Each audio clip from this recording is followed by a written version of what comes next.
जय श्री राम, जय हनुमान। हर हर महादेव, श्री शिवाय नमस्तुभ्यम। प्रिय बंधुओं, ऐसा माना जाता है कि सावन के महीने में भगवान भोलेनाथ और माता पार्वती की आराधना करने से उनके तमाम कष्ट दूर होते हैं, क्योंकि सावन का पावन महीना भगवान भोलेनाथ को समर्पित है और सभी की मनोवांछित कामनाएं पूरी होती हैं। घर में, परिवार में सुख शांति और समृद्धि का वास होता है। इसलिए सावन और प्रदोष का संगम शिव जी की कृपा का पाने का अत्यंत अवसर माना गया है। आज की इस वीडियो में जानेंगे सावन महीने के शुक्ल पक्ष की प्रदोष व्रत की कथा, जो कि ये भौम प्रदोष कथा होगी। इस दिन बजरंगबली और भोलेनाथ की पूजा करने से सभी विघ्न बाधाओं का नाश होता है। साथ ही साथ आज आपको बजरंगबली और भोलेनाथ दोनों की कृपा प्राप्त होगी। आज की कथा पसंद आने पर चैनल को लाइक और सब्सक्राइब जरूर कीजिएगा। एक बार भगीरथी नदी के तट पर 88,000 ऋषि मुनि एकत्रित हुए। 88,000 ऋषि मुनियों में एक श्री सूत जी भी थे। तभी वहाँ पर श्री सूत जी अपने शिष्यों में के साथ वहाँ पधारे। समस्त शास्त्रों के ज्ञाता श्री सूत जी को आया हुआ देखकर सभी ऋषि मुनि उठकर खड़े हो गए और उनको नमस्कार करने लगे। फिर उनको उच्च आसन और पाद अर्घ्य देकर सभी ऋषि मुनि अपने अपने स्थान पर बैठ गए। इसके बाद उन ऋषि मुनियों ने श्री सूत जी से पूछा कि हे महात्मा, अब कलयुग का प्रारंभ हो गया है। इससे प्राणी पाप कर्मों में तत्पर होने लगे हैं। मनुष्यों की आयु कम होने लगी है। विभिन्न प्रकार के कष्ट और पीड़ाओं से सभी मनुष्य आक्रांत होने लगे हैं, परेशान होने लगे हैं। ऐसी दशा में भगवान की भक्ति कर पाना किस प्रकार से संभव होगा? कलयुग में कोई भी मनुष्य पुण्य नहीं करेगा। पुण्य कर्मों के अभाव में मनुष्य की प्रकृति भी पापमय हो जाएगी और इससे मनुष्य भी अपने वंश सहित नष्ट हो जाएंगे। हे सूत जी, ऐसी स्थिति में हमें कोई ऐसा सरल उपाय बताइए जिससे मनुष्य को अपार पुण्य प्राप्त हो। हे महात्मा, कोई ऐसा व्रत बतलाएं जिसको करने से मनुष्य की सारी मनोकामनाएं पूरी हों। श्री सूत जी बोले कि हे श्रेष्ठ मुनियों, आप तो धन्यवाद के पात्र हैं। आपके हृदय में सदैव परहित और लोक कल्याण की भावना रहती है। अब मैं उस व्रत को कहता हूँ जिसे करने से सारे पाप नष्ट हो जाते हैं। इस व्रत को करने से मनुष्य समस्त दुखों का नाश होता है, उसके धन में वृद्धि होती है, श्रेष्ठ संतान की प्राप्ति होती है और उसकी अन्य सभी शुभ कामनाएं भी पूरी हो जाती हैं। उस व्रत का नाम है प्रदोष का व्रत। एक समय की बात है कि एक नगर में एक वृद्धा रहती थी। उसका एक ही पुत्र था। वृद्धा की हनुमान जी पर गहरी आस्था थी। वह प्रत्येक मंगलवार को नियम पूर्वक व्रत रखकर हनुमान जी की आराधना करती थी। एक बार हनुमान जी अपनी भक्तनी यानी कि उस भक्त की, उस वृद्ध महिला की श्रद्धा का परीक्षण करने का विचार किया। हनुमान जी साधु का वेश धारण कर वृद्धा के घर गए और पुकारने लगे कि कोई हनुमान भक्त है जो हमारी इच्छा पूर्ण करे। आवाज़ उस वृद्धा के कान में पड़ी। पुकार सुन वृद्धा जल्दी से बाहर आई और बोली, मैं भूखा हूँ, भोजन करूँगा, तुम थोड़ी जमीन लीप दो। वृद्धा दुविधा में पड़ गई। अंततः हाथ जोड़कर बोली, महाराज, लीपने और मिट्टी खोदने के अतिरिक्त आप कोई दूसरी आज्ञा दें, मैं अवश्य पूर्ण करूँगी। साधु ने 3 बार प्रतिज्ञा करने के पश्चात कहा, तू अपने बेटे को बुला, मैं उसकी पीठ पर आग जलाकर भोजन बनाऊंगा। यह सुनकर वृद्धा घबरा गई, परंतु उस प्रतिज्ञाबद्ध थी। उसने अपने पुत्र को बुलाकर साधु को सौंप दिया। वेशधारी साधु हनुमान जी के वृद्धा के हाथों से उसके पुत्र को पेट के बल लिटवाया और उसके पीठ पर आग जलवाई। आग जलाकर दुखी मन से वृद्धा अपने घर में चली गई। इधर भोजन बनाकर साधु ने वृद्धा को बुलाकर कहा, उनका भोजन बन गया है, तुम अपने पुत्र को भी बुला लो ताकि वह भी आकर भोग लगा ले। इस पर वृद्धा बोली, उसका नाम लेकर मुझे और कष्ट ना दे। लेकिन वह साधु महाराज नहीं माने। तो वृद्धा ने अपने पुत्र को आवाज लगाई। वह अपनी माँ के पास गया। अपने पुत्र को जीवित देख वृद्धा को बहुत आश्चर्य हुआ और वह साधु के चरणों में गिर पड़ी। तब हनुमान जी ने अपने वास्तविक रूप में वे प्रकट होकर उसे आशीर्वाद दिया और उसकी सारी विपत्ति दूर हो गई। अब सुनिए दोस्तों, मंगलवार मंगल देव की कथा। जय श्री राम मित्रों। भगवान हनुमान जिन्हें हनुमान शिव का 11वां रुद्रावतार माना गया जाता है, जिनकी आराधना करने से हर मनोकामना पूर्ण होती है।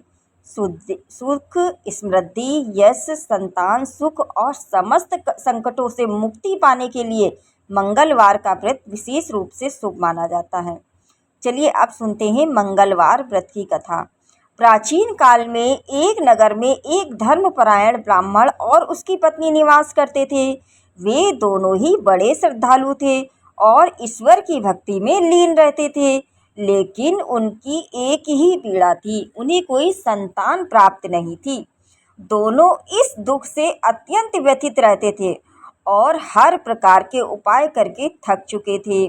ब्राह्मण ने संतान प्राप्ति के लिए कई देवी देवताओं की पूजा अर्चना की, लेकिन उसकी इच्छा पूर्ण ही नहीं हो रही थी।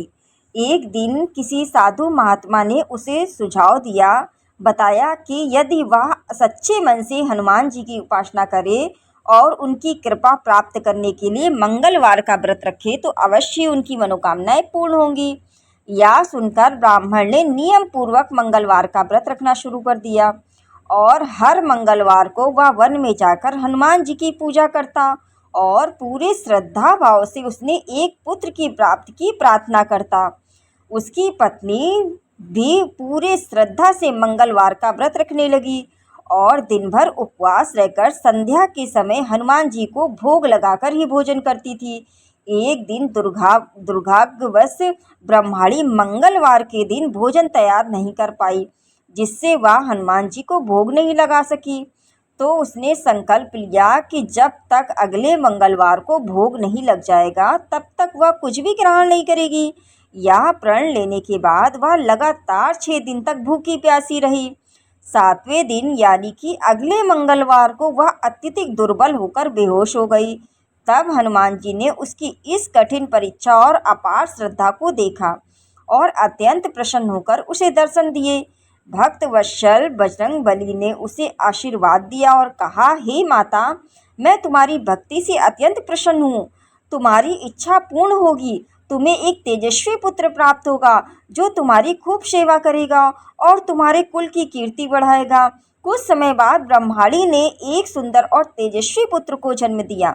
हनुमान जी की कृपा से प्राप्त कर इस पुत्र का नाम उन्होंने मंगल रखा।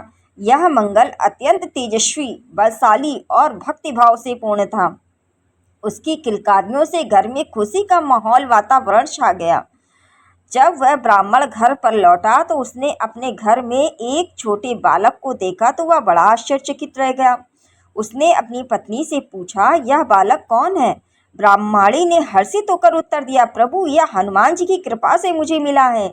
मैंने बिल्कुल भी सोचा नहीं था कि ऐसा कैसे हो गया। उन्हें लगा कि उनकी पत्नी उसे धोखा दे रही है।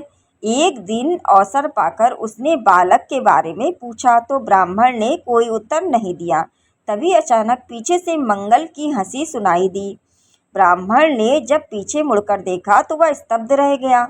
बालक मंगल हंसता हुआ वहां खड़ा था, मानो कुछ हुआ ही ना हो।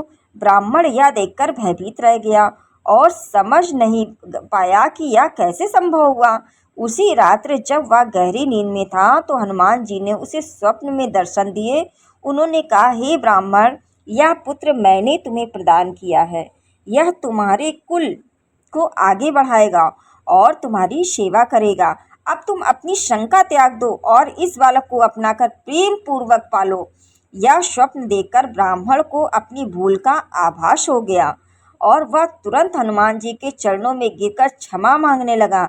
पत्नी और पुत्र को गले से लगाया और वह पूरी श्रद्धापूर्वक हनुमान जी की भक्ति में लीन हो गया। बजरंगबली की पूजा करता रहा और उसके सभी कष्ट दूर हो गए। अब सुनेंगे सोम प्रदोष व्रत कथा। प्राचीन काल में विक्रम नगर में एक ब्रह्माणी अपने पति की अचानक मृत्यु हो जाने से निराधार हो गई थी और जीवन यापन करने के लिए भिक्षा मांगने लगी। वह सुबह अपने पुत्र को साथ लेकर भिक्षा मांगने निकल जाती और शाम तक वापस घर लौट पाती थी। भिक्षा में जो कुछ मिलता उसी से उसकी गुजार लेती थी। ब्राह्मण ऋषियों की आज्ञानुसार सौम्य प्रदोष व्रत भी किया करती थी। एक बार उसे मार्ग में विदर्भ देश का राजकुमार मिला। शत्रुओं ने उसके पिता राजा सत्यरथ को मारकर उसे राज्य से निकाल दिया था, जिस कारण वह मारा मारा फिरता था। ब्रह्माणी उसे अपने घर ले आई और उसका भी पालन पोषण करने लगी। उस राजकुमार की ब्रह्माणी के पुत्र से मित्रता हो गई। एक दिन राजकुमार और ब्राह्मण परिवार दोनों वन में घूमने गए तो उन्होंने वहां गंधर्व कन्याओं को देखा। उन कन्याओं में गंधर्व राज द्रिविक की पुत्री भी थी, जो बहुत सुंदर थी। उसका नाम अंशुमति था। ब्राह्मण कुमार को तो कुछ देर बाद घर लौट आया, लेकिन राजकुमार अश्वंती के साथ देर तक बातें करता रहा। अगले दिन अश्वंती राजकुमार को अपने माता पिता से मिलाने ले गई। कुछ दिन पश्चात अंशुमति के माता पिता ने अपनी पुत्री का विवाह राजकुमार के साथ कर दिया। बाद में राजकुमार ने गंधर्व राज की सहायता से उनकी सेना को एक साथ लेकर विदर्भ देश पर आक्रमण कर शत्रुओं को खदेड़ दिया और अपना अधिकार कर लिया। उस राजकुमार को राजा बनने के बाद भी अपने मित्र ब्राह्मण कुमार की याद आ रही थी और उसने उसे अपना मंत्री बना लिया। इस प्रकार ब्रह्माणी के समस्त दुख नष्ट हो गए। यथार्थ में यह सब ब्रह्माणी के सौम्य व्रत मतलब सभी प्रकार के प्रदोष व्रत करने का ही फल था। तो सभी प्रकार के प्रदोष व्रत को करने वाले सभी व्यक्तियों के भगवान शिव की कृपा रहती है और उनकी समस्त मनोकामनाएं पूरी होती हैं। घर में सुख समृद्धि और शांति का वास होता है। दोस्तों, कथा अगर अच्छी लगी हो तो चैनल को सब्सक्राइब और लाइक ज़रूर से ज़रूर कीजिएगा। कमेंट में हर हर महादेव लिखना बिल्कुल मत भूलना। चलिए दोस्तों, मिलते हैं नेक्स्ट वीडियो में।